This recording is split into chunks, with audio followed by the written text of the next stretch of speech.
What up, all you worship peoples? Thank you so much for joining me. I'm Nate Meist, and I love equipping worship leaders with helpful and encouraging content. And as you can see, today I am guitarless. And that's because we're going to be doing something a little different in today's video. We're going to be talking about a subject that really intrigues me personally as it relates to worship teams.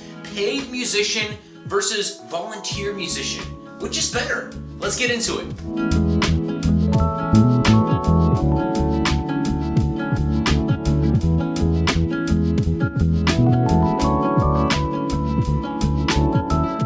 If you're new to this channel, thanks for joining me. Why don't you click that like button if you're enjoying these videos and subscribe so that you don't miss future worship tutorials. So, paid musician versus volunteer musician. I have always felt strongly towards one of these camps specifically, and I'm going to tell you which one I prefer at the end of the video. But before I do that, we're going to break down the pros and cons of hiring outside talent for your worship team versus working with what you have, the volunteers that are at your church. Which is better, and if you're able to do both, which would you choose? As some of you might already know, I was a worship leader in Miami and then moved back to Southern California, which is where I'm originally from. And I first started thinking of this subject when I moved back to California and started kind of interacting with the worship culture on this side of the States. Back in Miami, I had a worship team of about 40 people. Most of those people were volunteers. Some were part of the staff that also played on the worship team or led worship with me on Sundays. But most of them were completely unpaid volunteers. So I just thought that's the way that it was done. And then I moved to California and things were a little different. I was put into a situation where the worship team that I was now leading actually consisted of primarily paid musicians.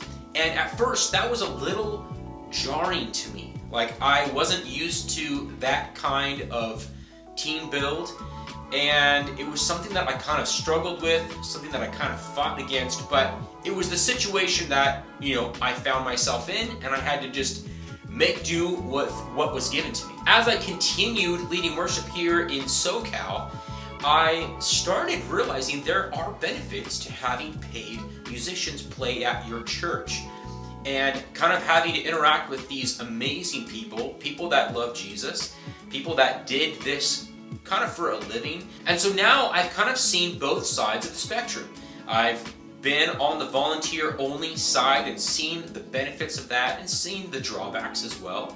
And now I've seen the side of paid musicians and what that can bring you and also the drawbacks to that as well. So I want to help you guys out there that might be kind of navigating these waters, break down the pros and cons to both sides and encourage you in whatever path that you're currently on. So let's start with the pros, the benefits of having a volunteer-based worship team.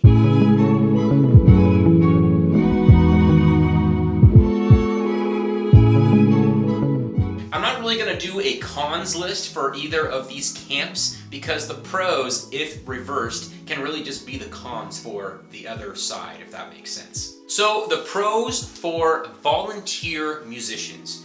The first thing is that they have incredible heart because they're not getting a paycheck by what they're contributing on Sundays.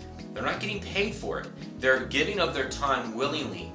Because it's their house, it's their church. They're excited to be there. So they have incredible passion in what they're doing on Sundays. The second thing, and it kind of piggybacks off of the first point, is the fact that they take ownership in what they bring to the table with the worship team. They see it as something that is theirs. And although they might not have the skill of a paid musician, oftentimes their passion can compensate for that. The third thing is that there is a greater camaraderie on Sundays because these are all people that go to the same church. A lot of them are probably friends and they're excited to be with each other on Sunday. They're really hanging out first and playing music second. And that reflects in the quality of the music. The fourth and final thing is that there are a lot less scheduling conflicts with volunteers as opposed to paid musicians. It's a lot easier to schedule a volunteer because it's their church. Like, they're not necessarily serving at a bunch of other churches. They're kind of at your disposal a lot more than a paid musician would be. A paid musician, they are looking for the next paycheck, and rightfully so. That's not a bad thing. They're making a living by doing this. So you're kind of fighting with multiple churches when dealing with paid musicians, whereas with a volunteer, it's like this is their only place that they serve, so it's a lot easier to schedule people. Let's move on to the pros, the benefits of using paid musicians.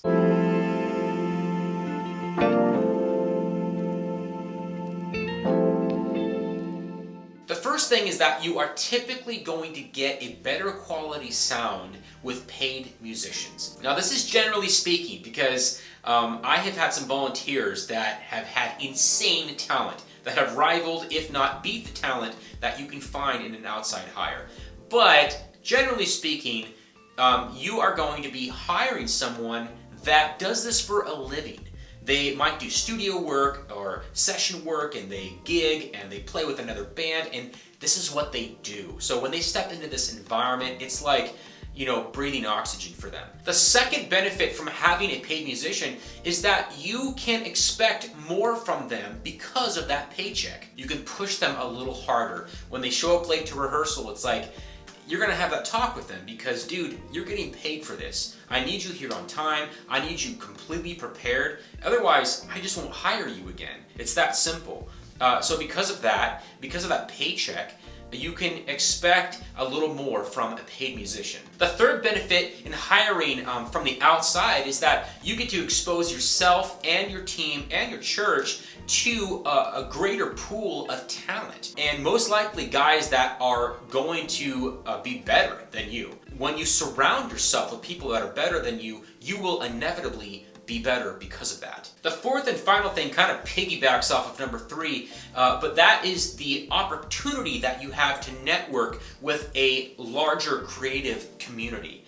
You get to know the people in your area locally. Oh, you play at that church. Oh, that's cool. How do you guys do things? Networking is kind of always a good thing. It's something that I have personally been pretty bad at, but I have learned the benefits of it over time, and I'm trying to get better at it. But that exposure becomes a benefit to yourself and to your team. So those would be what I consider the benefits for either hiring from the outside for your church, for your worship team, or using what you've got, using your volunteer base to play on your worship team. Maybe there's something that I'm missing. Comment down below and let me know, hey, you know what? It's actually pretty cool when you hire from the outside because of X, Y, and Z. Or you know what? I prefer to use only volunteers because of this and that. So comment down below. Let me know if I missed anything. Now, I'm going to throw a caveat in here, and that is the role that your leadership plays in making these kinds of decisions. This is kind of like an unsaid, very obvious thing. A lot of these decisions are going to come down to your leadership, your pastoral team, your oversight, your senior pastor, whoever is speaking into this. They're going to have a lot of say in whether you hire people from the outside or whether you don't. Maybe it's a matter of, you know what, we don't have the budget for that, so you just got to work with what you've got. Or maybe it's a matter of, you know what, I want the worship experience to be up here. This is my expectation. These are my standards. And you're like, well, in order for that to happen, I have to hire from the outside. So then you're put into that camp. So leadership plays a big role, obviously, in making these kinds of decisions. You're going to have to consult them when it comes to worship. Maybe you are unclear as to the direction that they want to go. Talk to them. Ask them these questions. Hey, what do you think of the worship experience? You know, this is my heart as it relates to it. This is the direction that I want to go. Does that make sense to you? And go from there. Now, with that said, maybe you are in a position where you are not able to hire people from the outside. You don't have the budget for that. You don't have the resources for that. And I think that that can be a challenge, but also an incredible opportunity. You have the chance to build something special and unique to your church. And yeah, it might take a while, but it's definitely going to be worth it. You know, I like to use this craftsman analogy that is from one of my best friends. And that is the fact that a good craftsman is going to use whatever tools are at his disposal to create something great. And it's in the skill of the craftsman. It's not in the quality of the tools. The worship experience rises and falls on your leadership and on how well you are utilizing the tools at your disposal. And now maybe you're in the other camp, where you are in a position where you need to hire from the outside. It's just what your church does. It's what your leadership expects. I would say if you are in the position, there's a few things that you should be doing to maintain the health of your team. The first thing is to make sure that you are pouring into them spiritually. Have devotions on Sunday mornings or at rehearsals. Make sure that you are opening the Bible and setting the standard for spirituality on your team. It's really easy to be in the back green room and just to be talking about the latest Netflix series. It's good to have fun, but there should be a certain spiritual standard that is set by you, the leader, whether they are paid musicians or not. The second thing I would encourage you to do is to try to prefer your volunteers over your paid musicians if you have a mixed setting for your team. If a big event is coming up and you have the choice to choose between a paid musician or a volunteer musician, if you can, choose the volunteer musician. They are the one that is there without a paycheck. It's their church. They have a passion for this ministry, and they're putting in all these hours with no pay. So honor them by giving them cool opportunities like playing at Easter or whatever it might be. Look for ways to prefer them and to honor them, because in my book, the honor is due to them more than a paid musician. Now, please keep in mind when I talk about paid musicians, I am not talking about a staff member that serves on the worship team as well. I'm also not talking about a culture in which all the musicians are paid. That's a totally different thing, and I think in that situation, it's kind of a level playing field, because you don't have to balance this weird conflict between a volunteer musician and a paid musician. I am specifically talking about, that world where you have a mixed bag as far as the worship team goes. Okay, so now the question is, which do I prefer? Paid musicians or volunteer musicians? Now that I've been on both sides of the coin here, I've seen benefits and drawbacks to both camps. But I personally still prefer, I think it is ideal to have a volunteer-based team. You just can't beat the level of ownership that a volunteer has with his church and with his worship ministry. They want this to be an excellent thing, so they're going to put a certain amount of labor and effort into the worship ministry that a paid musician is just never going to attain. At least that's my personal experience. When I first moved back to California and started leading worship here again, there was a younger couple on my worship team. They didn't attend our church. They, attended another church locally, and they were both paid. And after leading at my new church for a few months, they approached me and let me know that they're making the decision to serve only at their home church. And, they kind of felt bad about this decision. Like, it has nothing to do with you. This is just like a conviction that we have.